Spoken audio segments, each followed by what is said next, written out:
Are we returning to Celtic Tiger-era lending standards when it comes to mortgages? That's the question prompted by revelations that a non-bank lender called Núa Money is willing to lend first-time buyers up to 5 times their income. This means if a couple have a combined salary of €100,000, they'd be able to borrow €500,000 to buy a house. That's a lot of money. The reason this is interesting is the central bank have rules in place to restrict the amount that people can borrow. For first-time buyers, they generally can only borrow 90% of the value of the home. So they have to have a 10% deposit. And usually all they can borrow is 4 times their salary. So they're restricted to only being able to take out a mortgage for 4 times their salary.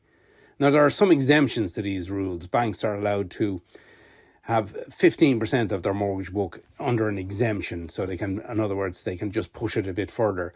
But most of them don't go to 5 times. Most of the lenders, some of them don't even offer exemptions to first-time buyers. But for those that do, they'll generally only go to 4.5% under what's called one of these exemptions. But Núa Money have been asked about this and been asked, is this a return to Celtic Tiger-era standards? And we all know how that ended. That ended pretty badly. Núa Money says, no, we're prudent. We're being careful here. People have to demonstrate a capacity to repay. They have to have a clean credit history, etc.